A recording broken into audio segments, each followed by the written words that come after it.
हैं।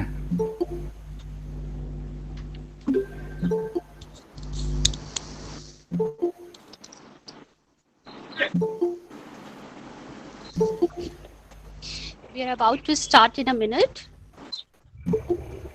Okay. Okay, all the blessings. Namaskar. Namaskar. Gurudev, Hare Krishna, namaskar. Prabhuji. Hare Krishna. Is it PK Jaji? Yes, sir. Yes, sir. Oh, all the blessings to you. All the blessings to you. Thank you. Thank you, sir. This is what I expect from you. You are in a store of blessings. Kashi is a store of blessings, and I need the blessings the most.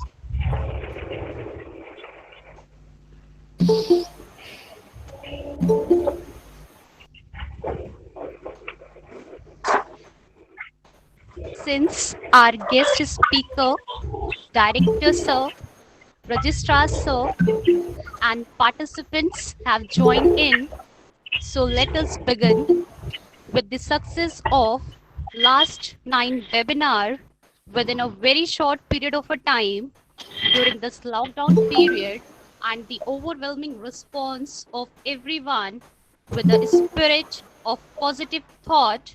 We are here again to nourish your mind and fill you with more knowledge with our next international webinar on positive mind and karma for overcoming crisis, learnings from Bhagavad Gita, an initiative of SMS IQAC.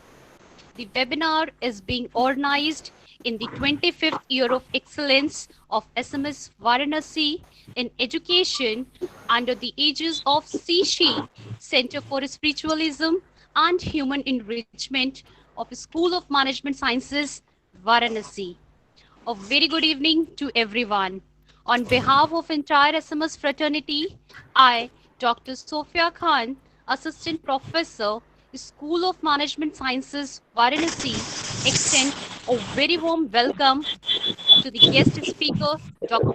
His Grace Suradas Prabhuji, and participants of the international webinar. Thank you very much, Sophia, and I'm really thankful to you again, reminding me my presence in the college a few months back, and I really thank all of you and the participants here this afternoon. I'm really overwhelmed, and I was always looking for, coming back to all those wonderful students, faculty members, and the head of the institution. It's a great fortune for me to be back again with all of you. And as we all are talking about the self-control, that is mind and the senses. Yes. Sir, wait, I have to instruct something to our participants. Okay. And after the welcome address, I will invite you, sir, for your deliberation. Okay. Okay. As of now, I hope you all are well known with the rules and norms of webinar. So I would like to request all the participants to mute their mic for better connectivity, and also turn off your video for better clarity, and make sure at your end not to present a screen. Please write your name, designation, and associated institution in the chat box. If you have any question, you can raise it in chat box. At the end of this session, our team member will take your question to the speaker. Feedback link will be shared at the end of this session in the chat box. I'm sure after this session, you all will definitely gain positive vibes to live a life and overcome the crisis during this period. So it's a humble request to all the participants to please cooperate and enjoy this session. Thank you. So without any further delay, I would like to request webinar director and our honorable director of the institute, Professor P. N. Jha sir, to kindly welcome our guest speaker, Dr. His Grace Suradas Prabhuji, President and Trustee ISKCON Mumbai, and participants of the international webinar with his opening remark. So please shower your kind gratitude towards our speaker and attendees.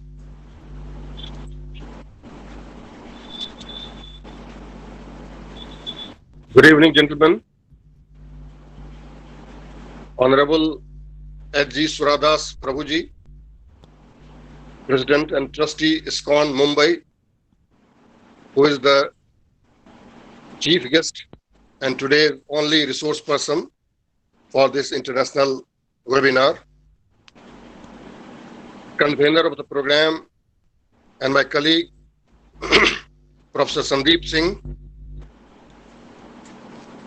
the Honorable Chairman of SMS Society, Shri S.K. Singh ji, and the Executive Secretary, Dr. M.P. Singh ji, who might be joining us in a short while, Registrar Mr. Sanjay Gupta, my other colleagues directly associated with the conduction of this great webinar, Dr. Sophia, Dr. Karthike, Dr. Amit Kishore, Dr. Veeres, my other administrative and academic colleagues, my very dear students who might be participating to this international webinar, ladies and gentlemen.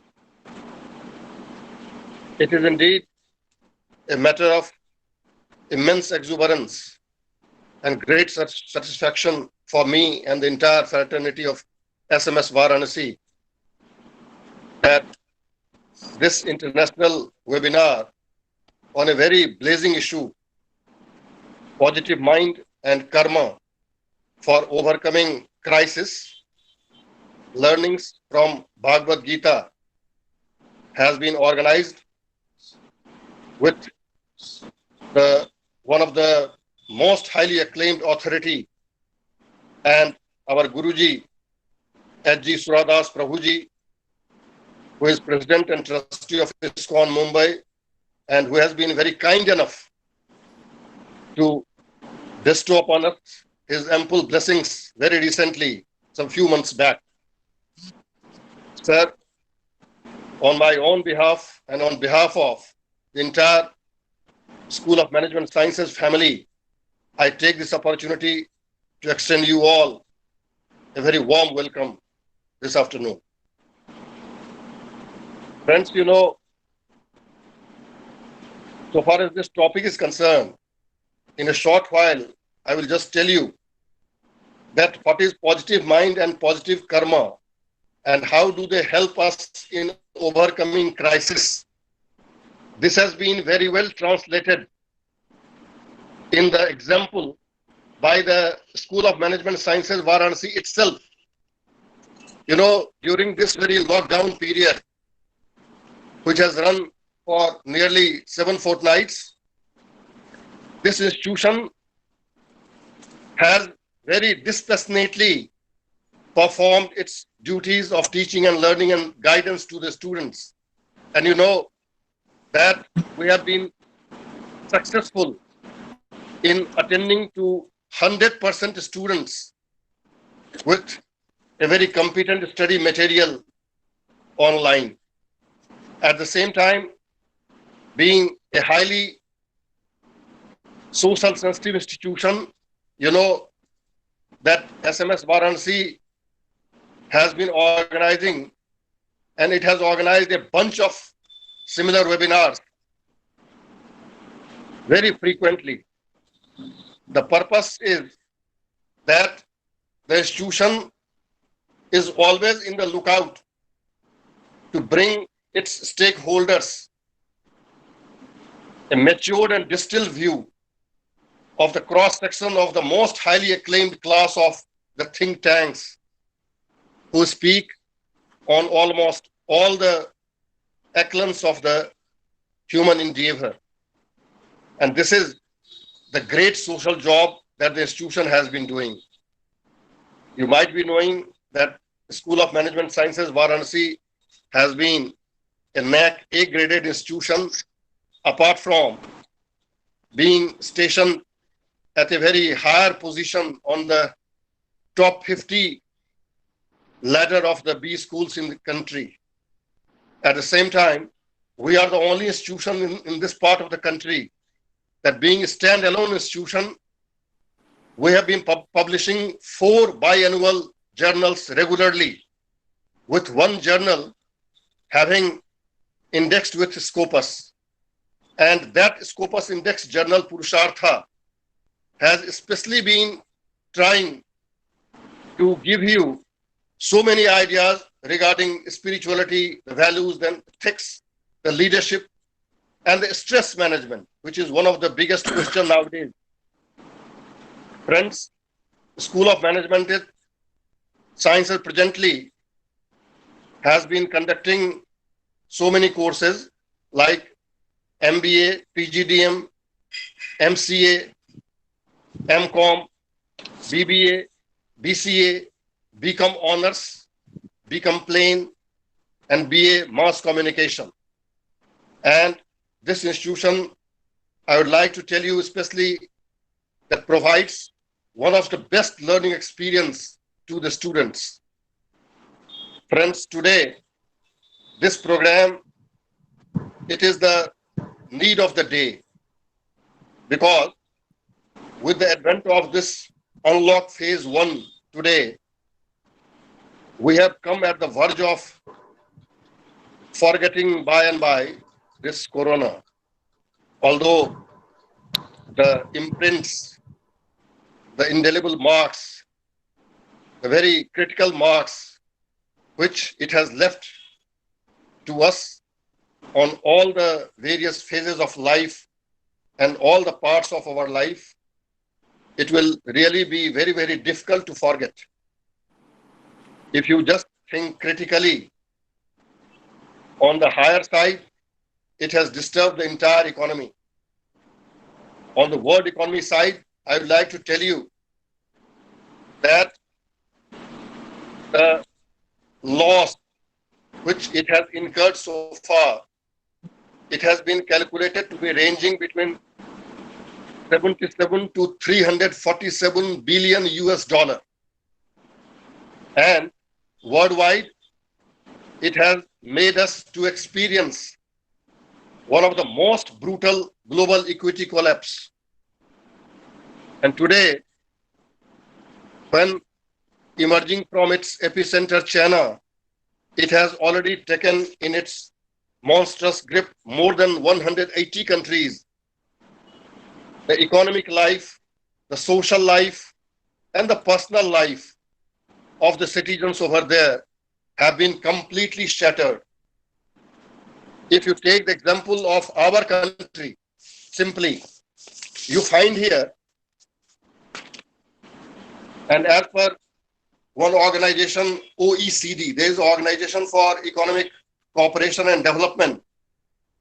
As per its study, the most adverse impact has been felt by the sectors like job, livelihood, health, especially mental health, nutrition, consumer confidence, financial market, travel sector, and the lifeblood of the business, that is the supply chain, which has been badly disrupted. Things have been completely disarrayed, and activities have come to almost to a halt. In India, especially, you see that here we have been feeling even today the cascading impact of this coronavirus.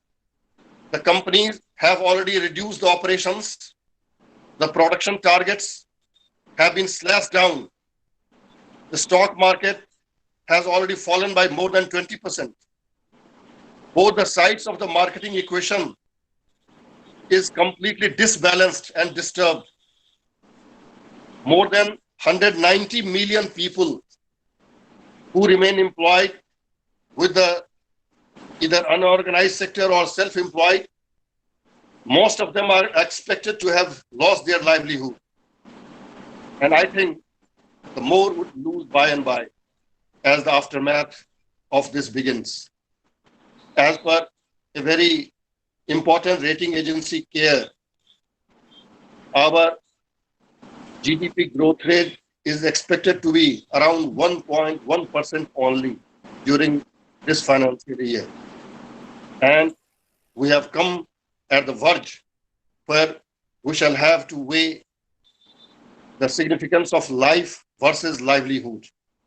And still today, we have been oscillating and pending between two loggerheads, the social distancing and the herd immunity.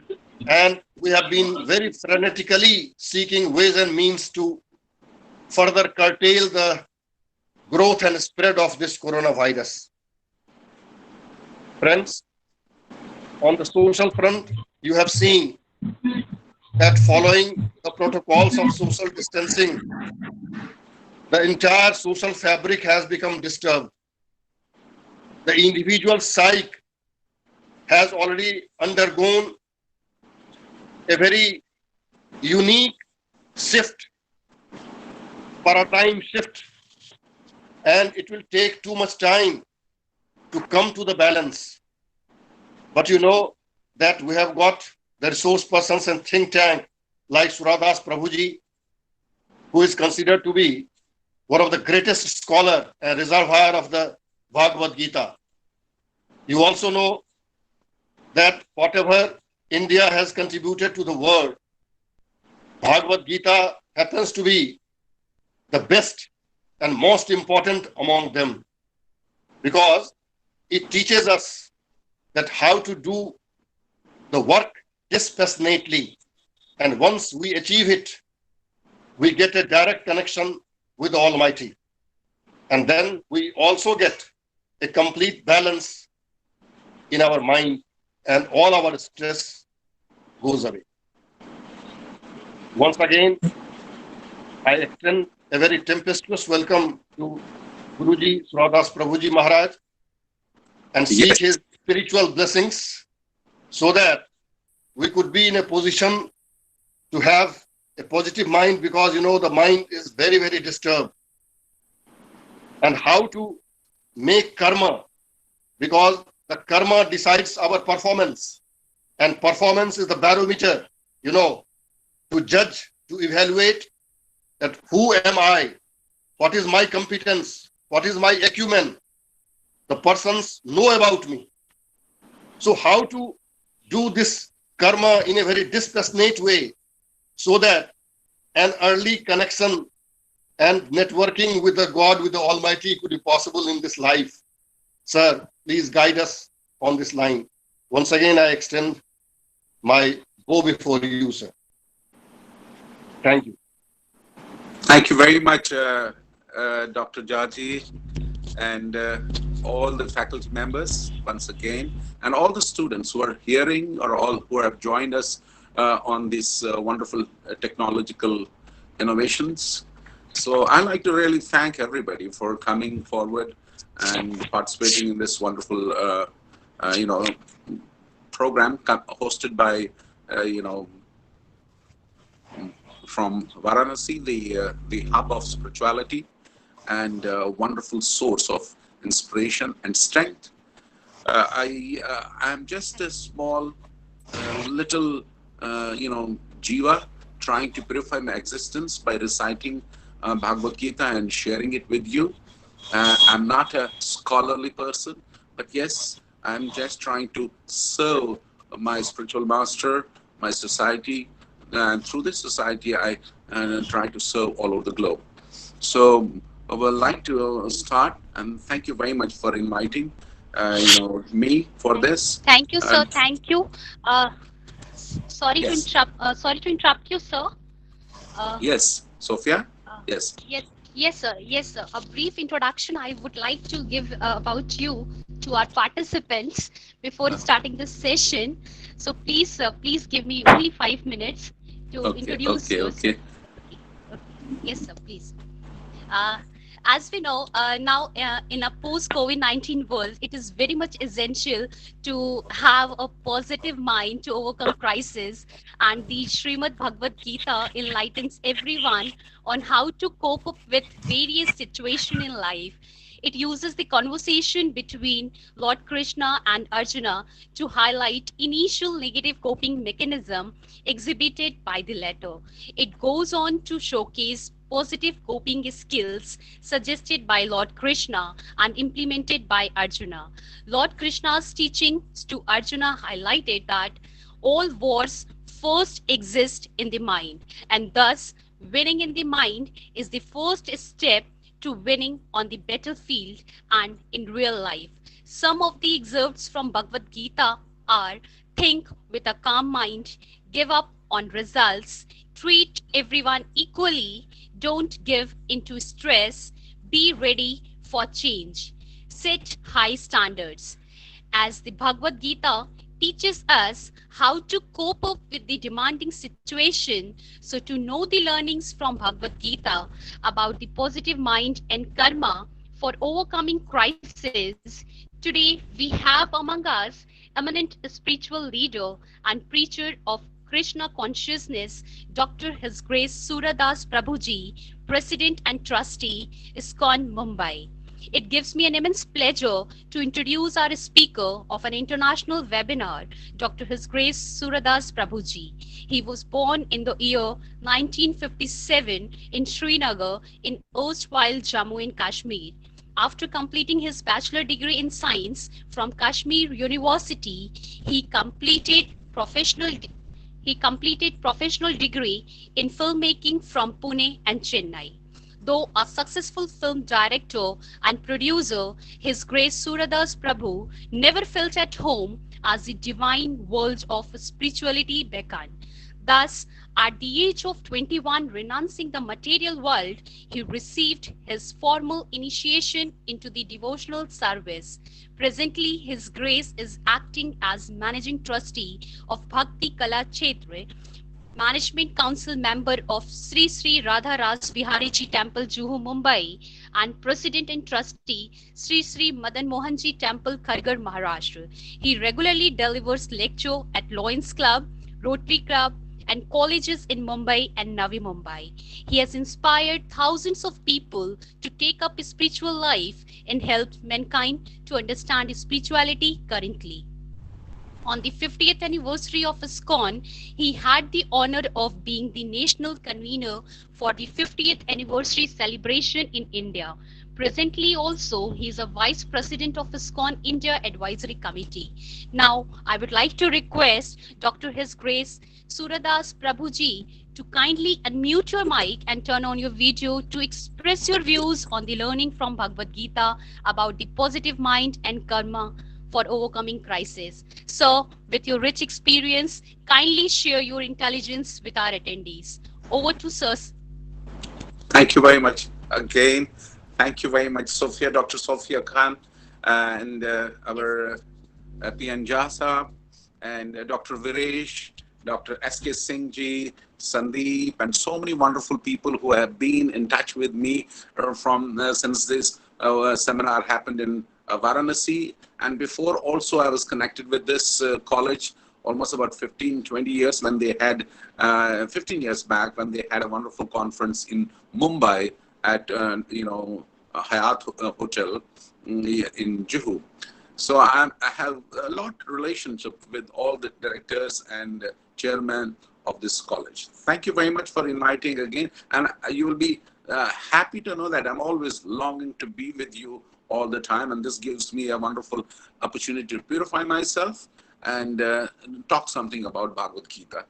First of all, I just wanted to tell you, as I've been always telling, that Gita is not a book of isms. Gita is the song of God coming from Krishna himself. And Krishna means God here. And we are talking about Bhagavad Gita.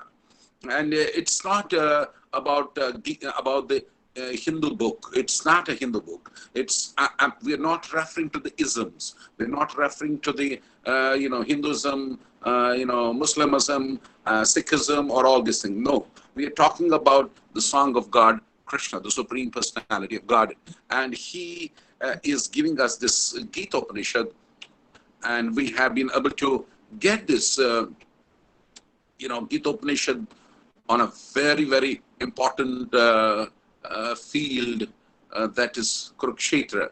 and Krishna preferred to speak to Arjuna, to his devotee, friend, and that's how he wanted to relieve him from the anxiety which he had. So coming back to this Bhagavad Gita, this has got three sections: Karma Yoga, Bhakti Yoga, and Jnana Yoga. These three sections comprise of 18 chapters of Bhagavad Gita. So Bhakti, karma without Bhakti is bandhana, and Jnana without Bhakti is dry philosophy. And Bhakti means only when we are giving up everything for the pleasure of the Supreme Personality of Godhead. So Karma Yoga has got 6 chapters, Bhakti Yoga has got 6 chapters, and Jnana Yoga has got 6 chapters. That comprises the complete Bhagavad Gita of 18 chapters. So what is actually a self-control? Why it is necessary? Why it is necessary in the material world, and why it is necessary also for the spiritual world. Whatever we are doing, achieving desired goals and success on any path, we have to have controlled mind and senses. And anywhere these controlled mind or senses are not prevailing, success is not there. And one who wishes to progress on the spiritual life, he obviously have to have a controlled mind and controlled senses, and above that is intelligence. And if that intelligence is not guiding him properly,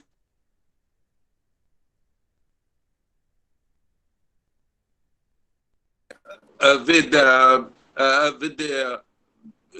Supreme, it is not possible. So let me tell you frankly, let us understand what is mind. Gita tells us what is the nature of the mind. So mind is one of the components of a subtle body. And what is subtle body? Bhumi raponalo vayu khammano buddhire vacha ankar ityam me pinna prakarti astada. Earth, water, fire, ether, mind, intelligence, false ego. Altogether, these 8 constitute my separated material energies. Mahabhutani ahankaro buddhir avyaktam evacha indriyani dasa kamilcha pancha indriya gochara ichha dvesha sukham dukkham sangasta chetana drita etat kshetram samasena savikaram udharatam. The 5 great elements: false ego, intelligence, unmanifested, the 10 senses, and the mind, the 5 senses, objects, 5 sense objects: desire, hatred, happiness, distress, aggregate the life, symptoms, and convictions. All these are considered in summary to be the field of activity and its interactions. Senses actually are the instruments for any action through which the mind functions. Krishna says in the Bhagavad Gita, especially in the chapter number 18, verse 13 and 14, Krishna says in the Bhagavad Gita that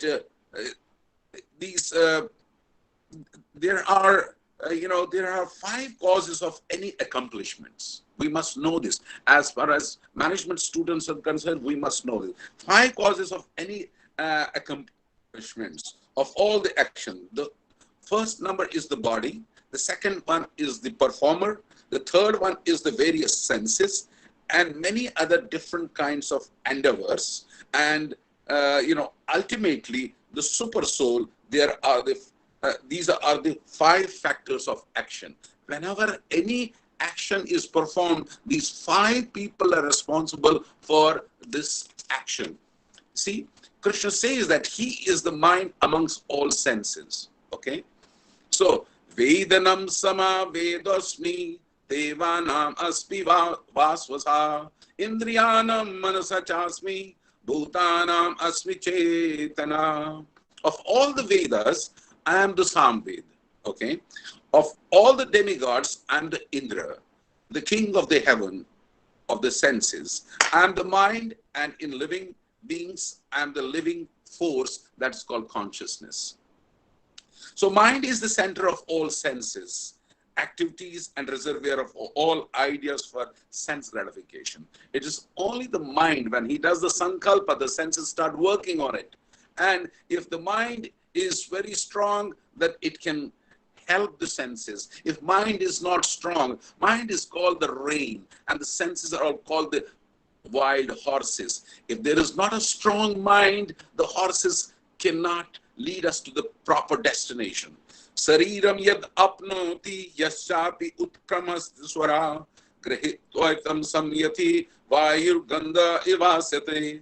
The living entity in the material world carries his different conceptions of life from one body to another, just like the air carries the aroma in the atmosphere. Thus, he takes one kind of a body and gets another body and quits it to take another body. This happens all the time. This is all the time, whatever we are wanting to have, whatever we are thinking at the time of death, and then our body will be taken to that area.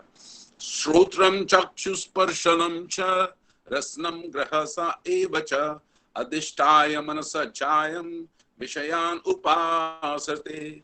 The living entity, thus taking another gross body, obtains certain types of ear, eyes, tongue, nose, and senses of touch, which are grouped about the mind. He thus enjoys a particular set of sense objects. So as he's wanting, he will get it. So this is the condition of the mind. Indriyani parayani ahur indriyabhya paramana manasaste para buddhi yo buddhi paraste sam. The working senses are superior than the dull matter. Everybody knows, all of you know it very well. Working senses are superior to the dull matter, and mind is higher than the senses, okay? Mind is higher than the senses. Intelligence is higher than the mind, and the soul is higher than the intelligence. This is how the hierarchy of our system goes within any body. You see, above the dull matter is senses, 5 working senses, 5 knowledge acquiring senses, then we have a mind, and then we have an intelligence, then we have the soul. This is the complete science of the self. So what is the nature of this mind? We must understand, because we have been given only some time, so I have to cover all those points. But in order to get completely vivid description of this wonderful Bhagavad Gita, one must catch hold of the Bhagavad Gita and go through section wise. So you will have a complete interlink, the whole knowledge, so that you can achieve the complete success in understanding the song of God, which is not confined to only Hindus. It is for the mankind, irrespective of caste, creed, and religion. This is what we have to understand. God is not sectarian.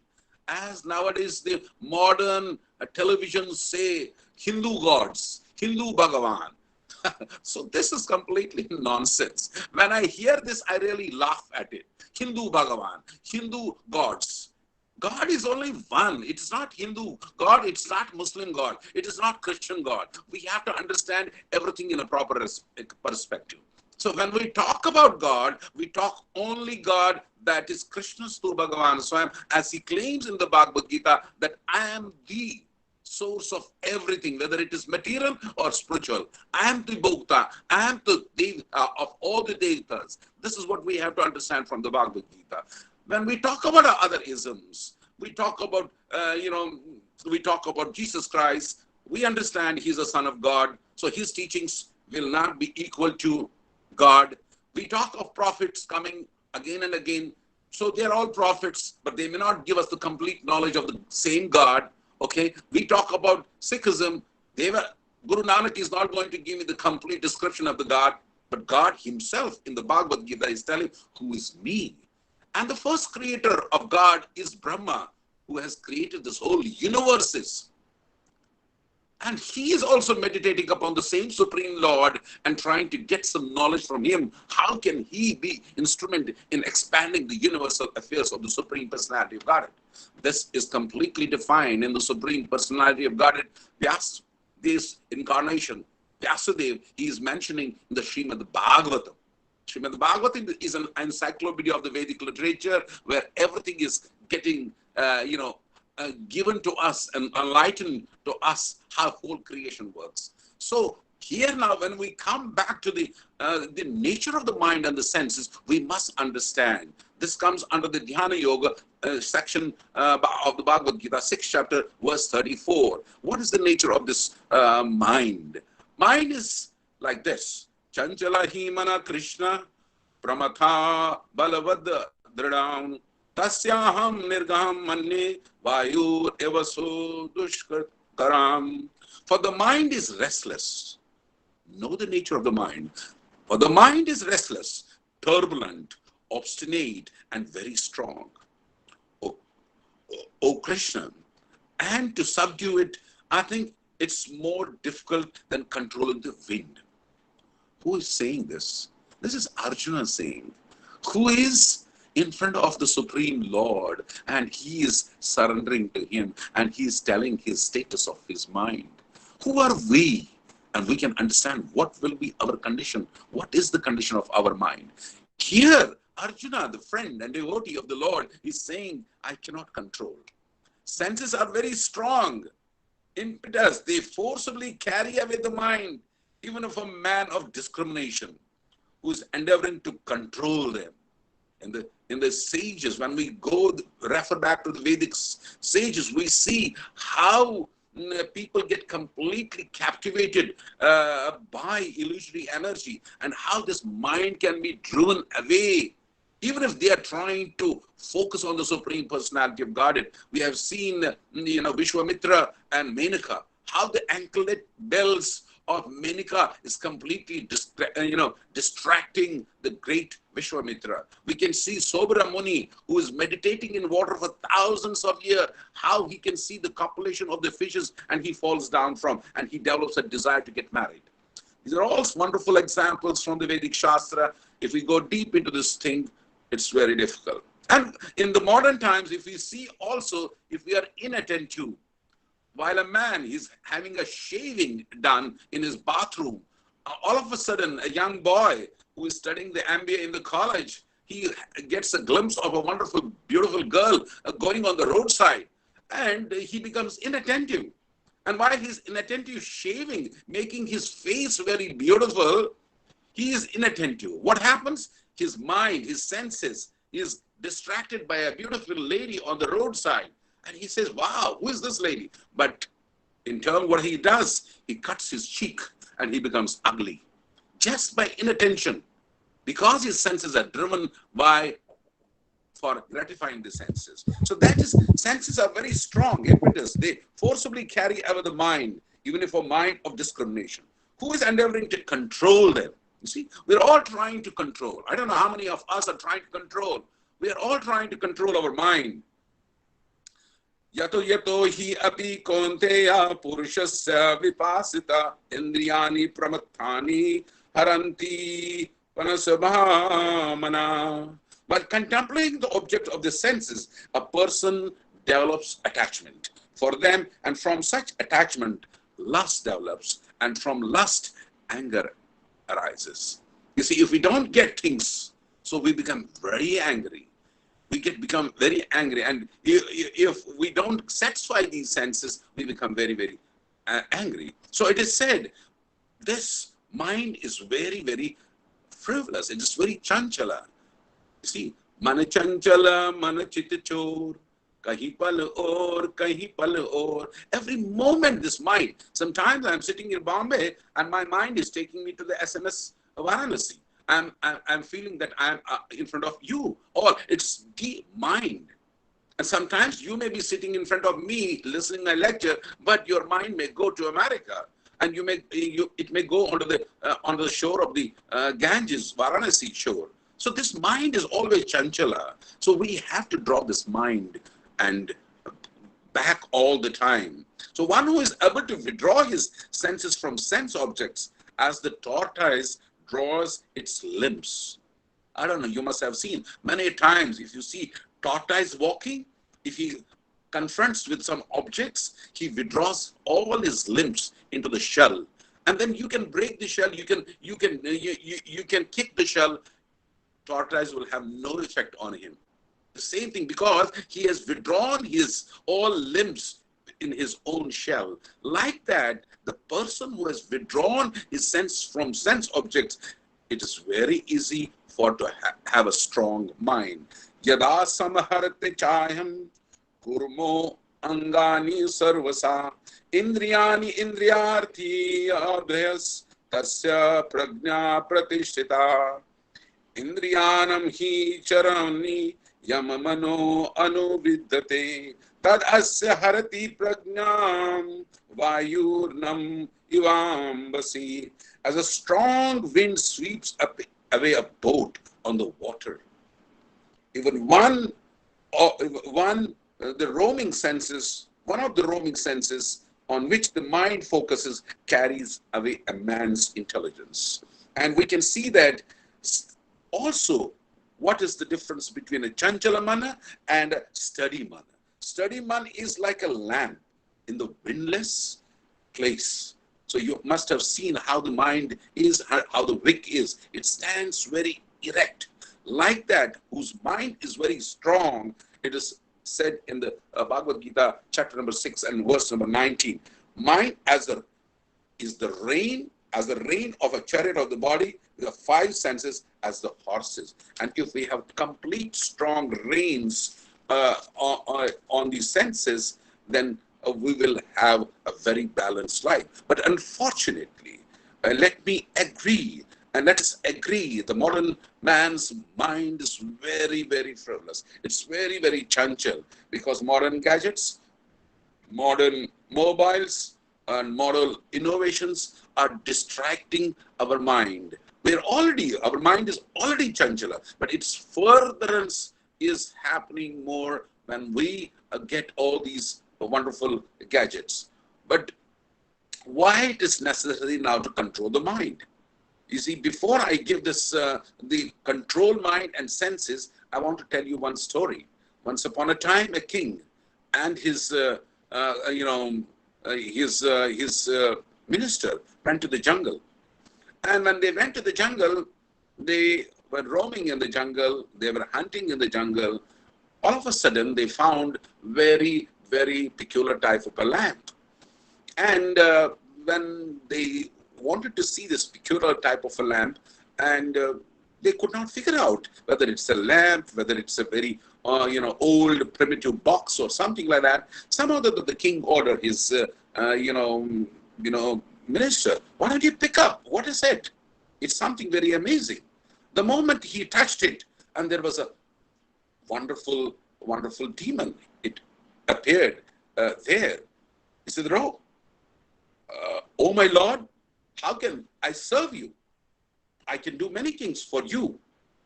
The king and the minister was completely surprised. He said, why you want to serve us? Yes, you are the king of this place, and I would like to serve you. But mind you, if you're not going to give me service, I'm going to eat you. Oh, well, let us test. Who is this? This jinn, this demon. He's becoming a friendly to us. Let us give us some work to him.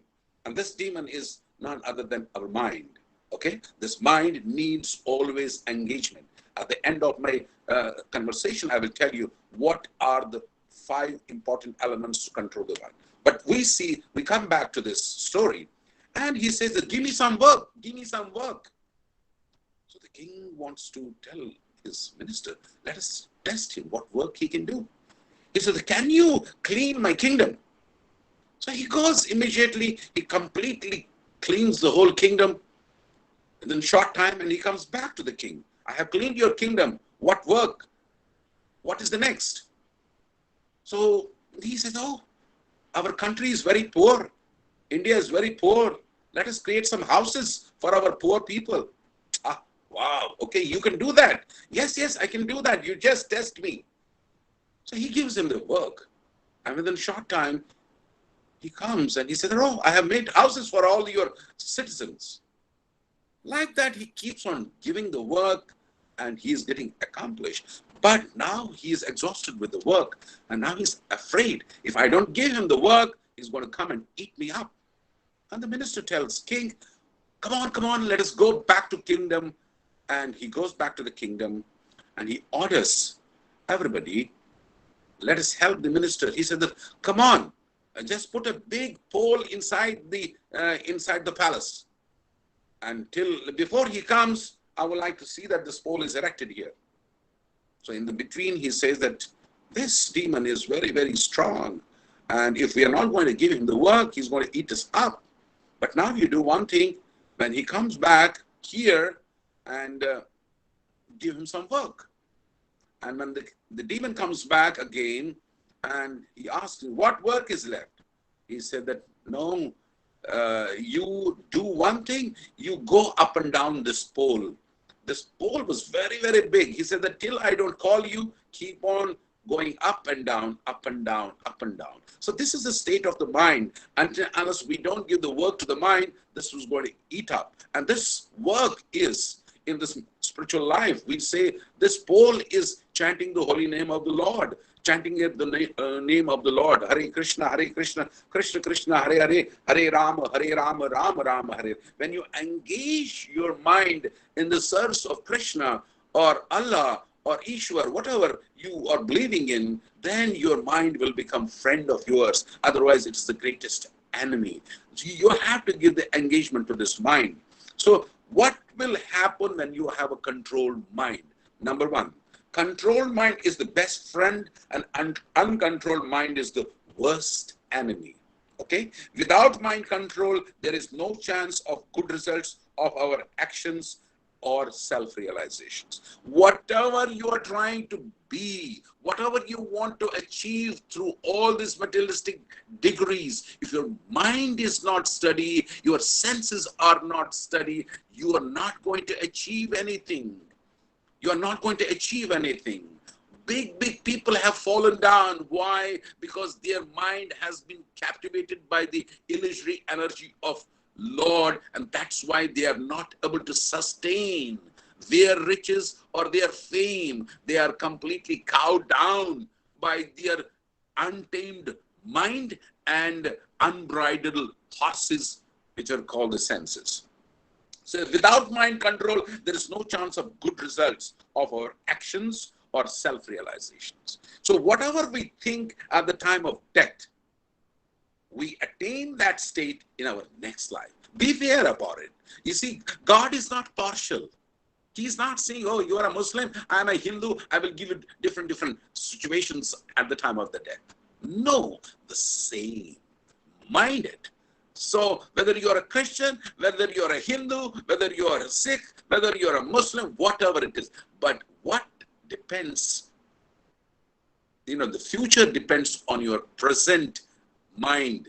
At the time of the death, what you're thinking. Are you thinking positively? Are your mind is contemplating on the Supreme Personality of God? Or your mind is contemplating on the Supreme Lord? If not, then this mind and senses the subtle body will take you to the different place. So uncontrolled senses can cause fall down. What to speak, even in controlled senses, there is a chance of fall down. As I gave you earlier, the example of Sobriya Rishi, and I gave you the example of Vishwamitra, who fall down because of the distraction. Control of senses with sense object is the source of temporary. So this is what we have to understand. How to control the mind and senses. One has to tolerate the urges of material senses and, try to see that we are focusing very, very nicely so that we don't get distracted at the time of the death. We have seen at the time of the death the condition of the people. Mind you, they want to drink, they want to smoke, they want to sing. They want to sing the song of a Bollywood. They want to see that they should have a nice dish. They want to do this. They want to do that. They want to reveal that I have got money over there. I have got what is going to happen to this is the state of the mind, whose mind has been always wandering on the material objects. And that at the time of the death, this mind is also contemplating on material things. So senses cannot be artificially controlled by the other yoga processes. Okay, so we say that, oh, nowadays we say that yoga is very famous and this and that. It can give you a wonderful health. It can give you, but it cannot control your mind. You see, because this process of Ashtanga Yoga, when you read the Bhagavad Gita, Arjuna is rejecting this Ashtanga Yoga process because he said that it is not possible for me to do in this lifetime. That means bringing your two eyes on the tip of your nose, thinking all the time and contemplating on the Lord all the time like that, and then connecting yourself with the Lord. Even Arjuna failed to do that. And how can we do this in this age of Kali Yuga, where our mind is very, very volatile, where our senses are driven towards different things? In Banaras, in the winter season, Viresh told me, oh, Swamiji, we have something very fantastic here in winter season. What is that, Viresh? He said that, oh, we eat malayo here, okay? So in the Banaras, people in the winter, their mind is driven towards malayo, or a hot season towards the kachoris, and other season to something else, and something else. When our senses are going away, so we have to meet the wrath. You see, like just a deer in the forest, when he hears the wonderful music, he doesn't know there's a hunter behind it. At the moment he goes closer to the drums, the hunter kills him. The moth, he likes the light, he goes closer to the, he dies like that. Because of the slightest agitations, one can fall down. You can see this. There's a fall down. So therefore, only by engaging our senses in God consciousness or a right consciousness, one can actually control the senses. You see, because the Supreme Lord says, I am the owner of these senses. Rishikena Rishikesha Uchate. This I am. One of the names of Krishna is Rishikesha. He is the owner of the senses. When you engage these senses in the service of Krishna, what happens? We get tamed. With these eyes, if you go and see the beauty of the Lord, go around and see the beauty, the sunset in the Varanasi on the bank of Ganges. Look at the sunset. It reminds you. It will definitely, even the atheist will be reminded that this nature is controlled by the Supreme Personality of Godhead. If you go slightly away from Banaras, you go to the woods, you see the flavor of woods. You see, oh, this is so beautiful. Like that, when we try to engage all our senses, whether it is sense of taste, sense of smell, sense of hearing, sense of seeing, when we are trying to utilize them only for enjoying the beauty of God, then these senses are not going to drag us. Sometimes we try to eat whatever we want to eat. We don't want to offer to the Lord. Since I have Dr. Sophia Khan also, I must remind her, when we take tabaruk, what is tabaruk? Tabaruk means the offering of God. What is prashadam? It is offering to God. Everything what is coming to us is the offering of God, but we are misusing it without offering to God, and we are becoming big thieves. We are basically all are thieves, but we claim to be the proprietors. This proprietorship is sometimes very, very dangerous. When we see already somebody is proprietor of this product, how can we claim to be the proprietor? God is the proprietor. God gives spectrum of everything to us, and we try to claim that we are the proprietor. Nothing belongs to us. This has to be understood by every individual, irrespective of whether he is Indian, American, European, Christian, anybody on this globe. What is the problem nowadays? Why human race is suffering all over the globe? Because they have understood that they are the enjoyers. Actually, we are not the enjoyers. God is the enjoyer, and we are only the enjoyed. We are trying to do it in a different way. But unfortunately, when we try to do things in a right way, we become very blissful. We become very, very happy. Engage your mind in the higher taste, as Krishna tells us. Always remember him. Always chant his name. One gets, Once you get a higher taste, automatically lower taste will go away. By deliberate spiritual intelligence, one can control the mind and the senses. Only by deliberate spiritual intelligence. There is material intelligence and spiritual intelligence. Kubudhi and subudhi. When we are trying to utilize this kubudhi, and everything goes against us. When we are having subudhi, that buddhi which is only focusing on knowing who am I, where from I have come, what is the goal of my life, then our existence becomes very blissful. He is not an bodily plot. He is not worried about the death. He is not worried about COVID-19 because internally, spiritually, is very potent. His immunity is so high that nothing can touch us. The modern man is smoking. Modern man is drinking. A modern mind, a person is eating meat, gambling, doing all his illicit things, and he has no strength. And when the Lord wants to swipe people, a small virus can make us like a rat. Can you imagine? Everybody is terrified all over the globe. And when I interact with the doctors and ask them, what is the nature of this virus? He said, Swamiji, this is nothing because our immunity system is so low and these viruses come and copulate in our cells, and they if we don't have a proper immunity system, they will overpower us, and that's how respiratory system gets coagulated, and it happens more at the age of 65, 70. The young people who are always on energized, jogging, this, that, nothing is going to happen. And if they take care of their health properly, then nothing. But those people who are misusing this wonderful gadget for sense gratification, they are not going to be spared. Let me tell you frankly. This is my answer to the question of Dr. Sinha's. Withdraw your mind from wherever it wanders. You see, we have a proper disease. Our mind is always wandering. We are sitting here, we are thinking something else. So we have to control this.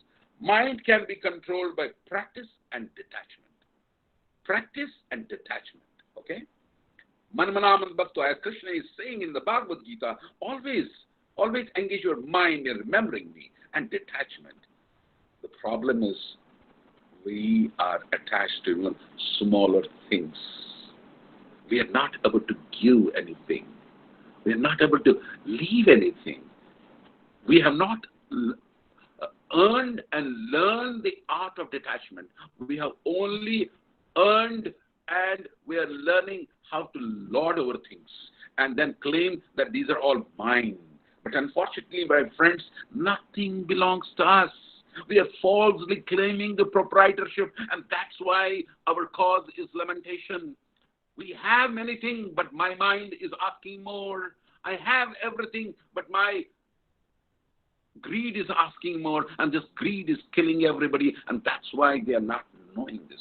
So it is our duty to engage our mind according to one's occupation, whatever you are having. Do it very sincerely. I would like to give you one wonderful example. I don't know why Dr. Abdul Kalam Azad always reminds me. Recently, I heard wonderful stories about him.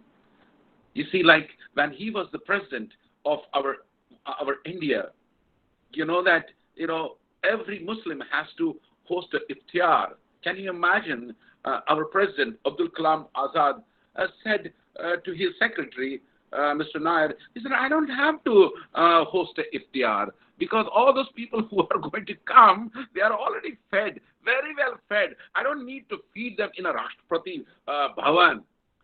He said, how much do you spend for this iftar? He said, sir, almost about 20 lakhs of rupees.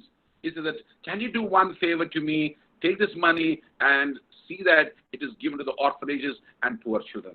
And you please add my 1 lakh rupee also.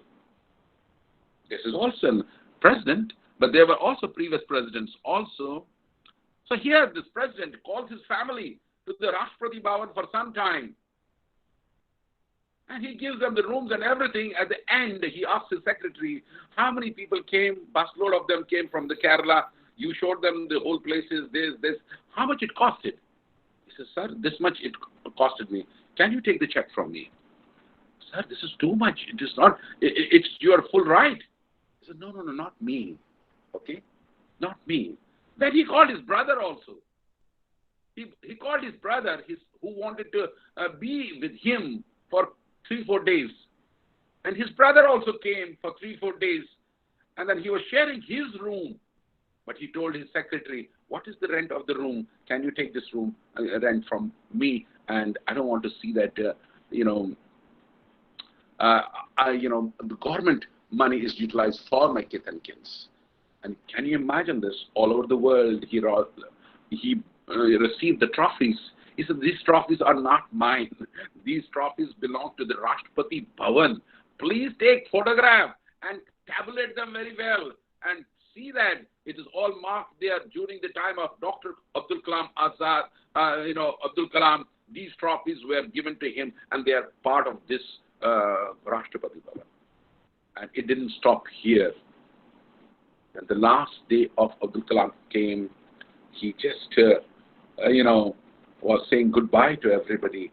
And everybody was practically in tears and everything. And Mr. Nayar's, his secretary's wife didn't come. He said, where? I didn't see your wife. Where is she? She said she is not feeling well. She is at home. And she's really sorry that she couldn't come. And he was surprised.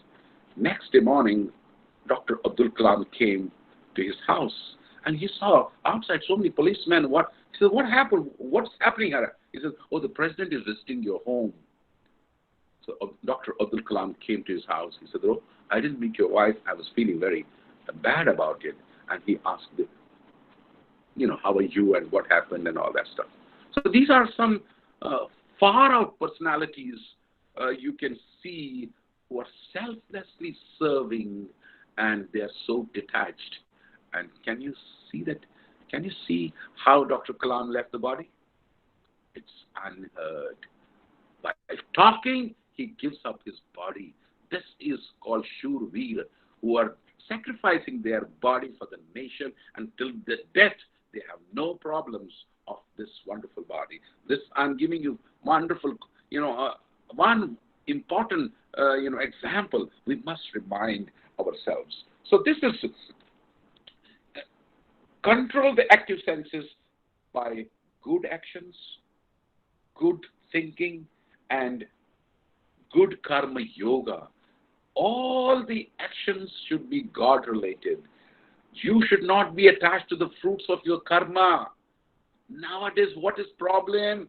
Before anybody comes for a job, he says, "Mere ko paisa kitna milega? How much money? How much payment? Monthly income? How much I will go in?"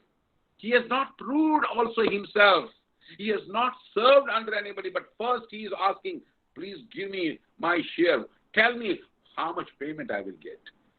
So once you are attached to the not even done karma, you are only attached to the fruits, the actions are going to be full of faults. So this is, always think of God. Krishna says in chapter number 9, 34, always think of me, then you will live with me and your actions will be flawless. You will be performing everything so very nicely. Control your mind, become self-control is the austerity of mind.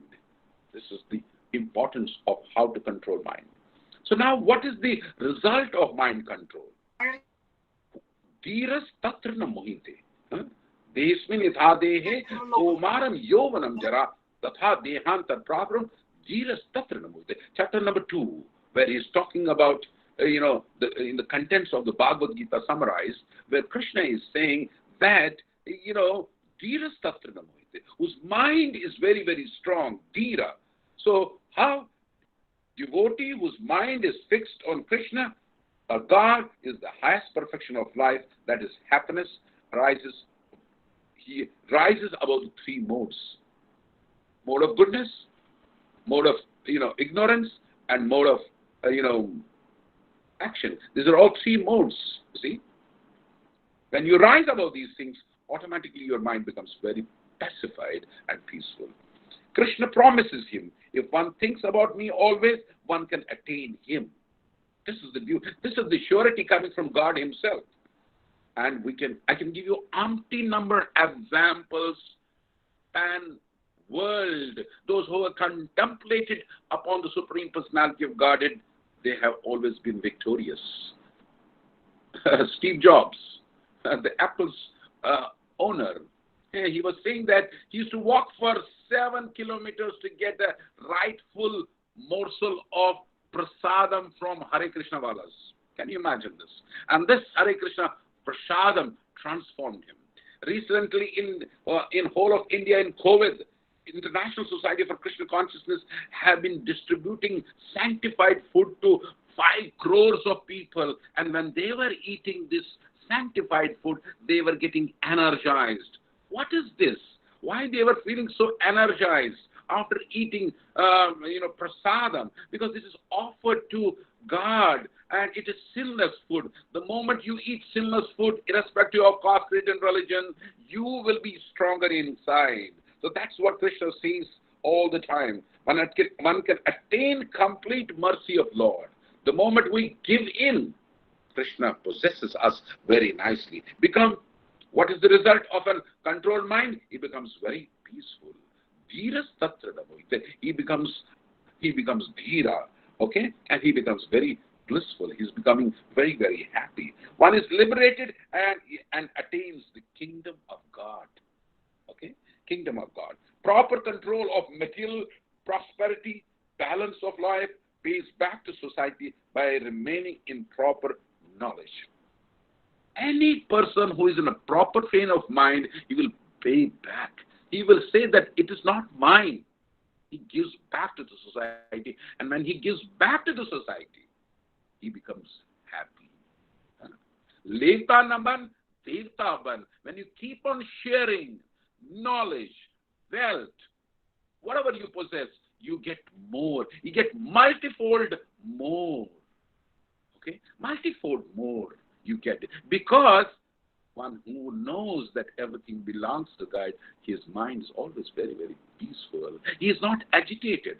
And one who thinks this is mine, you see their state of mind. You see their state of mind. They're always very, very angry.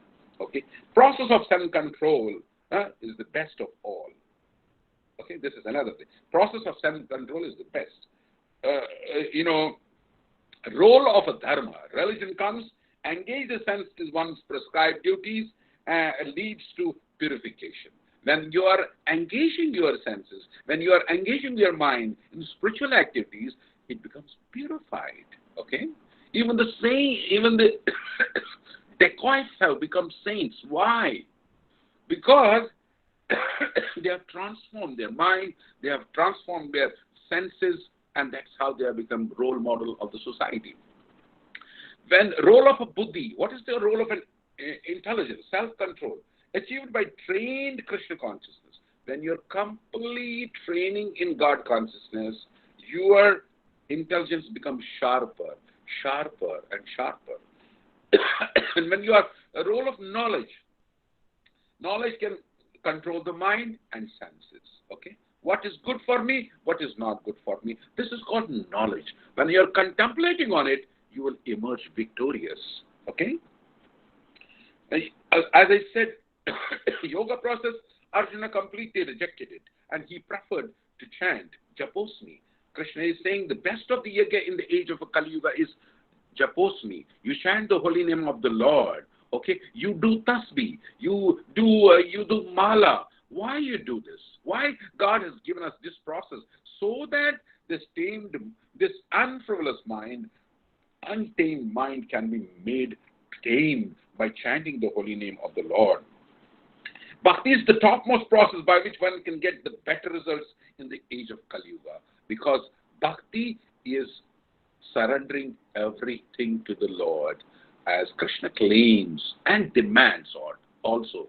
Sarvadharmam paritajamamekam sharanam vraja aham tva sarva papiti moksasami mahasucha. Abandon all varieties of religion, just surrender to me and don't fear. Once you do that, when you do everything as yajna, whether it is your karma, whether it is your knowledge, whether it is your dhyana, when you do it God-centric, your results are far out. Far out. They're all far out. Look at Srila Prabhupada. At the age of 75, he traveled all over the world and he became one of the richest spiritual person in the world at the age of 70. Okay? Devotees engage all the time, mind, senses, and material things. Okay? They don't use anything for themselves. They use everything in the service of the Lord. And in the result, what happens that, as Krishna says, Yat karoshi yadat nasi yat javosi tat. Whatever you do, whatever you eat, you do it as an, ahuti to me. You do it as a sacrifice to me. Then you become very, very happy. Okay?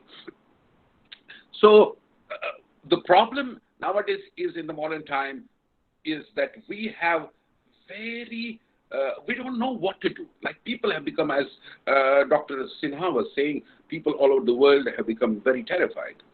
I want to tell Dr. Sinha, how many people die of cancer all over the globe? Have you got the track of them? No. How many people die in the accidents all over the globe? You have a track of them? No. But this thing, COVID-19, has come, which was very contagious, and it has haunted us anything because it was backed by media, backed by Prime Minister, it was backed by everybody, all the big leaders in the world, and people became very conscious of it. COVID-19, COVID-19, COVID-19, and what has happened? We remain confined. And who becomes victorious? Whose mind is captivated by the Supreme Lord, whose senses are always engaged in the service of God, and they are very, very strong. If you have a strong mind, nothing can happen. A very simple remedy for this COVID-19 is always drink turmeric. Turmeric grows abundantly in India. Just morning, evening, eat turmeric, honey, and lemon. And this is the thing which can throw away COVID instantly. But people are knowing. In Italy, they were not knowing. Maximum killing happened in, dead people happened in Italy. Because they don't know how to carry. Even they don't know even how to eat food, what to speak of other things. You see? They may eat other things, but they don't know how to utilize these things. You see? So, now what do we do if our mind has to be strong? This is my contribution to all the students and my request to all of you. Whenever your mind is little disturbed, come out of your home, room, college, have a stroll, have a walk, okay? And just go onto the bank of Ganges, okay? Just have the serenity of Ganges. Absorb the serenity of Ganges within your eyes and you will see your mind will become peaceful. Keep on working. Give engagement. As I said, if you don't have engagement for your mind, this mind can become more like a demonistic. Always engage. Always engage your mind. Don't sit idle. Nowadays, the disease is people sit when they have little free time.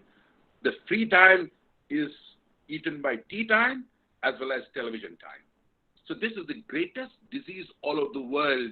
Maximum time people are spending in front of the television and maximum time they are spending in bars and tea shops and all big, big restaurants, and they are gratifying senses. How can they expect peace and how can they expect tranquil mind?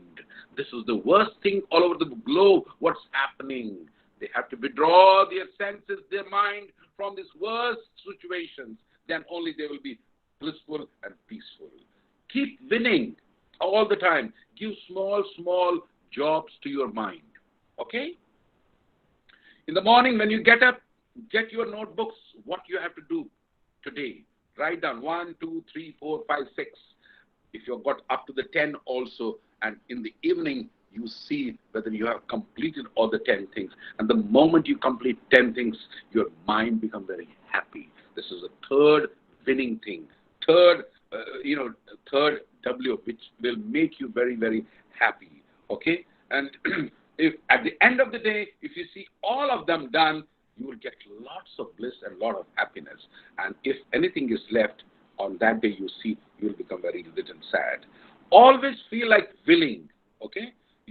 There should be willingness from your heart that you want to do this. and don't do anything without willing, okay? So whatever responsibilities you take in your life, you do it willingly. Even if you have to sweep in your college, if you don't have any job, go into the college and sweep one classroom, and the greatest happiness you will drive. If you don't have any work, go to the garden of SMS college and clean the garden and see it. It is something very, very nicely kept. You will see, you will derive the maximum happiness. Even if you don't get a wages from it, but you will be Atma Santushta.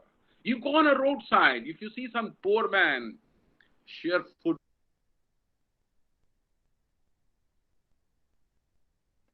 Share food with him. You see, you will get greatest happiness with him. Do these acts. Always willingly do good things for others, and you will feel very, very happy. And fifth one is keep on writing. Keep on writing. If in a day you can write 2 pages or 3 pages, you will see you will get maximum pleasure. And the compilation of these writings will give you at the end of 1 month or 2 months or a year, it will give you greatest pleasure. Even if you are talking about certain your home affairs, your job affairs, your anything, your political affairs, your social affairs, whatever you are writing, this will give you happiness. And if you write about consciousness, if you write about spirituality, that will give you greatest happiness. This is what I have to share with you on this day, that, if we always engage this mind in spiritual activities, our mind will become very, very tranquil. Otherwise, it's very difficult, friends, to control this mind. Because from our young age, we have not been able to train this mind. We have always given, different activities to the mind, either material and, I don't know, fully spiritual. That's why our mind has become now tamed to do different things. But Ekehi Kuru Nandana, we must focus. You must be knowing, when all the Pandavas and the Kauravas came in the school of Dronacharya, and Dronacharya was teaching them the archery, and one by one everybody came and they were asked by Dronacharya, what do you see, what do you see, what do you see? And only Arjuna became the winner in the whole affair, because he told to his teacher that I am able to see the only eye of a fish. And Dronacharya claimed that this Arjuna is the best of the archers, and there was best of another archer also. And who was that? You all know about it. He was Eklavya, who just simply kept the bust of his guru in front of him, but there was no mercy of a guru for him. Okay? And Arjuna became best. He became the best archer. So for your all action, there should be properly... Swamiji? Yes. Please summarize in 2 minutes, because we are having a lot of questions in the chat box which you have to answer. Okay. Yes, sir, please. So my humble request to all the students, all those people who are hearing this, just focus your mind on something very positive and always spiritual, so that you can make your mind very, very strong. And of course, the postures of the body can help us, to some extent, but associating with the spiritual activities will always transform just like the flower opens by the sunshine early in the morning, the same way the goodness opens our mind and it becomes like a flower. And I would like to end up here, just like a bloom, like a rose, and make people also fragrant in your association. That's how we'll become instrument in this material world to give happiness to the people. And in terms, the more we pour happiness, we'll also get happiness. And with this word, I would like to close here, and thank you again, all of you. Yes. Thank you. Anybody Thank has you got so any much, questions? sir, Please. please. Thank you, sir, for your deep, precious, and valuable insight on the theme of the webinar. We are fortunate enough to acquire the golden opportunity to listen this session of yours, sir. No, I thank you, all of you, for hearing patiently. I don't know how many are hearing, but I thank all of you for Yes. hearing. Yes, any questions? Anybody has got any questions? Till now, we had a very fruitful session on the positive mind and karma for overcoming crisis, and now the session is open to take some questions of our participants. For this, I would like to request Dr. Amitabh Pandey, sir, Associate Professor, School of Management Sciences, Varanasi, to take some questions of our attendees from the chat box and resume the session. Over to Amitabh, sir. Thank you, Sophia ma'am, and good evening to His Grace Suradas Prabhuji, and good evening to all the participants present in this webinar. Sir, we have got a few questions from the participants. They have written their questions in the chat box. So I'll be reading those questions, and they seek the answers from you. So I'll start with the first question. The first question has come from Dr. Gaurav Shah, and he is asking, is concept of karma in Bhagavad Gita the same as we define karma in this modern world? Modern world, they want everything instantly, but the karma, you see, as you sow, so shall you reap. This is eternal saying. You can't, if you want to, if you want to do the seedling of a mango tree, you cannot expect oranges. If you want to, grow roses, you cannot have the seeds of lotuses. So what I mean to say, as you sow, so shall you reap. So this is the nature of karma. So that's what is there. But once you do anything for the pleasure of the Lord, it becomes karma yoga. And when you do anything for the karma yoga, when you do anything for the pleasure of the Lord, it becomes karma yoga. It becomes, all the faults are taken away from the Lord itself. But the modern karma is based on the results. Whether I'm going to get results, everything is all result oriented. The companies, the bureaucrats, everybody is asking results. But we have to see how can these results, we don't become the enjoyers. Everybody becomes the enjoyer. You see, just like the head of the family, he's doing work and he's trying to share everything with the family. The whole family becomes very happy. But nowadays we become self-centric people, and that is why this whole karma theory is going astray somewhere. In the olden times, people never used to say, we used to ask our Dad, why you are planting this tree? You're not going to live, because after 10 years, this is going to give the fruit. He says, my son, I'm not planting these trees for myself. I'm planting this tree that tomorrow, after 25 years, if somebody comes, he sits under the tree, he gets the shade, he gets the fruit. That was earlier stake of those people who are doing karma. But nowadays, it is me, mine, and that's it. Thank you, sir. Thank you very much for this brilliant answer. And I now move on to the next question. This next question has come from Mr. Shashank Mishra, and he's asking, how can we be emotionally strong? As I said, you can only become stronger when you contemplate on the Supreme Personality of God, because He is the source of everything. The moment you recognize that He is the source of everything and you want to be associated with Him, you will always become stronger. You will become always stronger. And you see, I would like to give you a wonderful example for emotionally becoming stronger means, you have to do everything. As I said in my lecture, Yat Karoshi Yadasasi Yat Josephat. Whatever you do, whatever you eat, you do it as an offering to the Supreme Lord. Then you will become very, very strong. You will become very strong. Okay? This is what my answer is. Thank you, sir. Thank you so much. And now I move to the next question. This question has come from Dr. Anupam Shukla, and he is asking, if nothing belongs to us, then should a common man leave all ambitions? And if they leave ambitions and only remember God, then are not they becoming escapist and having a runaway attitude? Please clarify. Please clarify.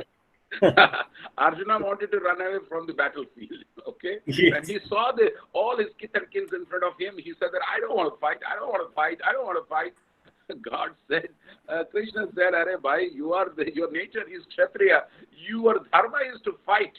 And one who has taken birth in this material world, action has to be performed. You cannot run away. Even those people who are speaking to you now, they work from 3 o'clock morning till 10:30 in the night.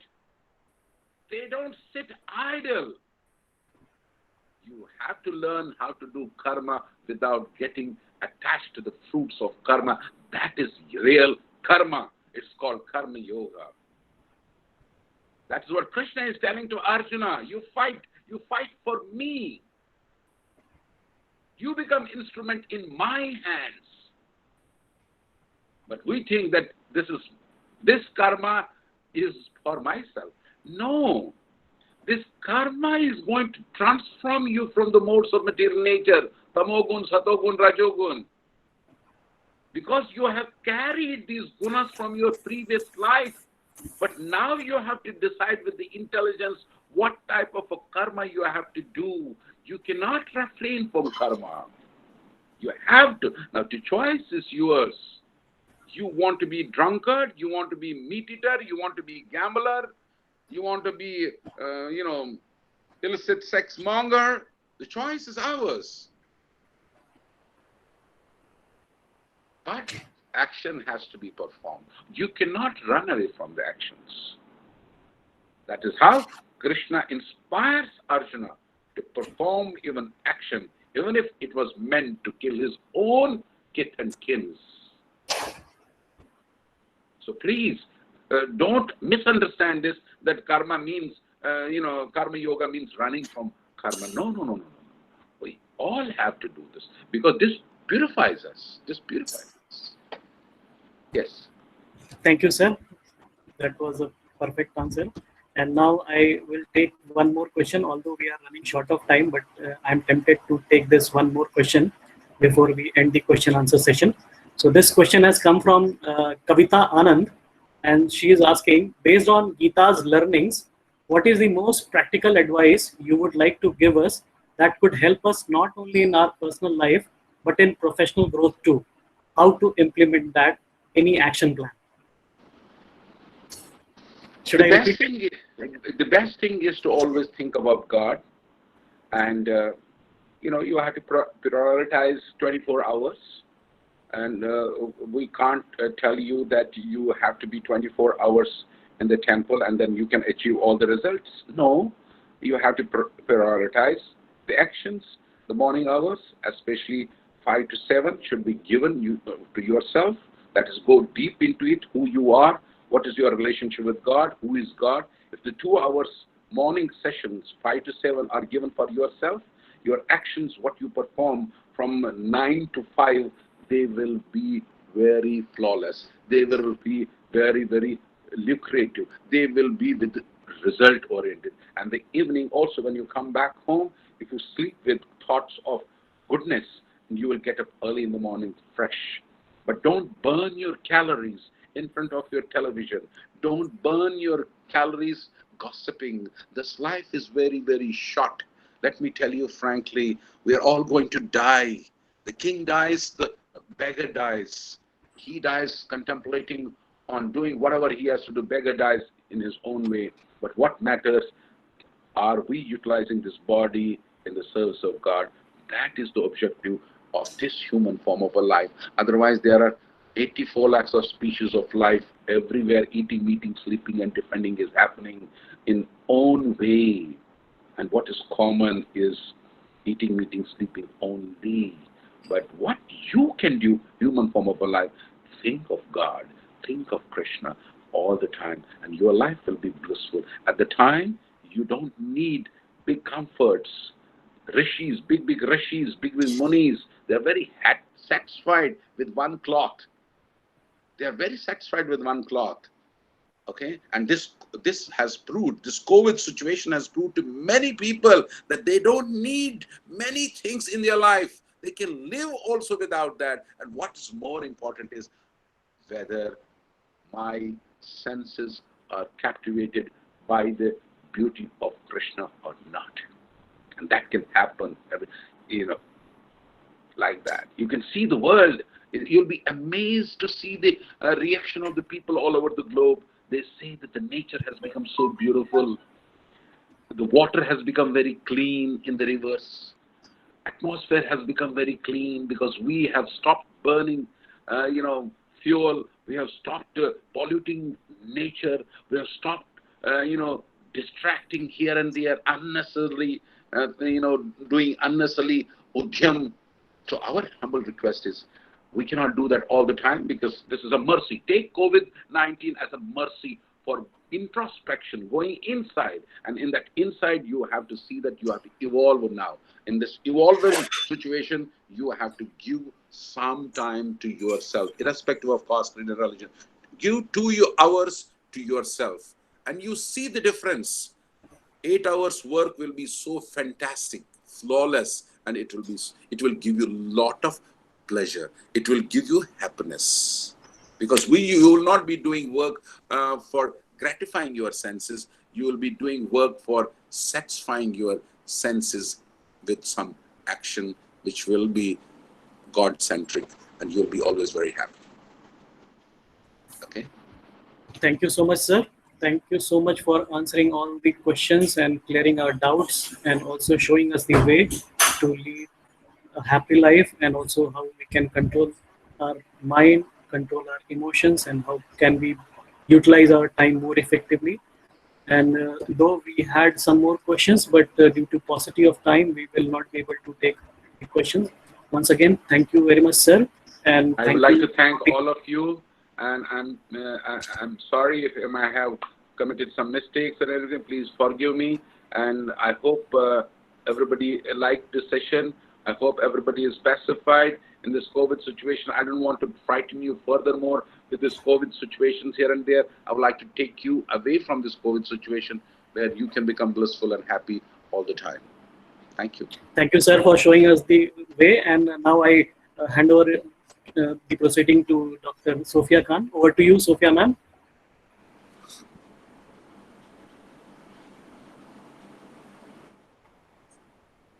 Sophia ma'am. You can unmute yourself. Yes, sir. Yes, sir. Yes, sir. Thank you, Amitabh. So, thank you, Suradas Prabhuji, for your expertise knowledge. Thank you. Saying thank you is more than good manner. It is good spirituality, as appreciation can make a day and even change a life. So to express our gratitude towards our esteemed guest speaker, attendees, and team members of today's webinar, I would like to invite Mr. Viresh Tripathi, sir, Assistant Professor, School of Management Sciences, Varanasi, to propose vote of thanks. Over to Viresh, sir. Thank you so much, Sophia ma'am. Yes, thank you is a very small word in such times of pandemic COVID-19. Without further delay, I would first of all like to thank you, His Grace Suradas Prabhuji. Thank you, Prabhuji. It was a very insightful session. I will jot down some highlights of your deliberation. Prabhuji emphasized on how to control our mind is very important, because everything is going to be handled by mind itself. Prabhuji highlighted the importance of Karma Yoga, Bhakti Yoga, and Jnana Yoga. He further stressed on the need to controlled mind and senses. Senses are very important as they are instruments to mind's function. Without mind control, nothing is possible, and future depends on our present state of mind and faith in the Supreme God. Further, Prabhuji elaborated on the need to tolerate the urges of material senses. Prabhuji also highlighted the relevance of Ashtanga Yoga process to control our senses. Prabhuji highlighted the prevalence of Subuddhi and Kubuddhi and stressed on cultivating the Subuddhi. Prabhuji presented the very fact of Srimad Bhagavad Gita, that God is the enjoyer and we people are the enjoyed ones. He is the only proprietor. Nothing belongs to us, and everything belongs to him. So we should always remember him and focus on creating positive mind and engage ourselves in karma yoga through path that leads to the supreme power. With deep sense of gratitude, thank you so much, Prabhuji. Please provide us your blessings in the future as well. Thank you so much. All the blessings to you, and you're all in a wonderful Varanasi. It's a fantastic place, and I need your blessings too from Varanasi. Thank you very Thank much. you, Prabhuji. Thank you, I also want to thank and all those places. I also want to thank our Executive Secretary, Dr. MP Singh sir, for providing us an opportunity to organize such a meaningful webinar in the current COVID-19 scenario. Thank you, sir. Next, I want to thank our mentor and guardian, Honorable Director Professor P.N. Jha sir, who is always motivating us and guiding us with new themes for such webinars. In line with the same, I want to thank Head of the Department of Management and Commerce, Professor Sandeep Singh sir, for providing all the background support, and due to your efforts, sir, this webinar came into existence. Thank you so much, sir, for leading the team. Next, I would like to thank Registrar of the Institute, Shri Sanjay Gupta, sir, for providing us all the administrative support for this webinar. Thank you, sir, for your continuous support. Further, I would like to thank Dr. Amitabh Pandey, sir, coordinator for PGTM course, for conducting the question and answer session so beautifully and handling all the technicalities related to this webinar continuously from registration to the dispatch of the certificates. Thank you, sir. Further, I would like to thank Shri Kartikeya Singh, co-coordinator MBA program, for continuously moderating this session and handling all the technical aspects of this webinar rigorously. Thank you, sir. I would also like to thank Dr. Sophia Khan ma'am for handling this session so beautifully and nicely. Last but not the least, thank you all the guests, participants, their faculty members from the various institutions across the country. Thank you so much for attending the webinar. Please keep attending our webinars and keep motivating us in future as well. Thank you so much. Thank you all. Over to you, Sophia ma'am. Thank you very much. Showing gratitude is one of the simplest yet most powerful things humans can do for each other. So thank you so much, Viresh sir, for beautifully summarizing a complete session as well as proposing a vote of thanks in such a crystal way. And here we are at the culmination of an enlightening webinar. With this, we conclude an international webinar on positive mind and karma for overcoming crisis, learnings from Bhagavad Gita. Once again, a heartiest thanks to Dr. His Grace Suradas Prabhuji and the attendees of the webinar. I would like to admit my thought, ends are not bad things. They just mean that something else is about to begin. And there are many things that don't really end. Anyway, they just begin again in a new way. Ends are not bad, and many ends aren't really an ending. Some things are never ending. So on behalf of entire SMS fraternity, we sincerely promise you that in the coming days too, we with some more novel ideas, we will keep on organizing such webinar related to the current issue. Thank you, attendees, for your cooperation throughout this session. Jai Hind.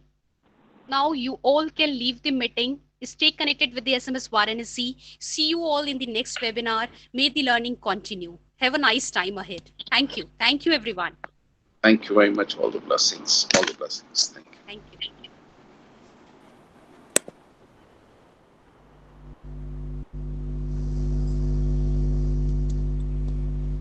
Ho, ho, ho, ho, ho.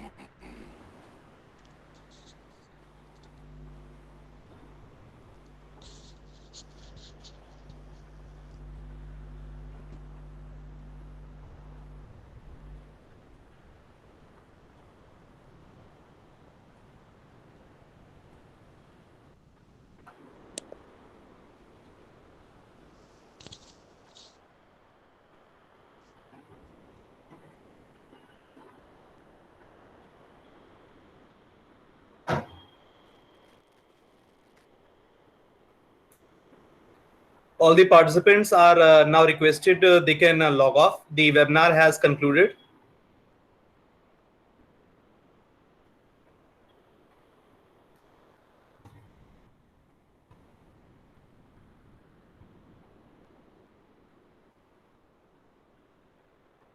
Kartikeya sir?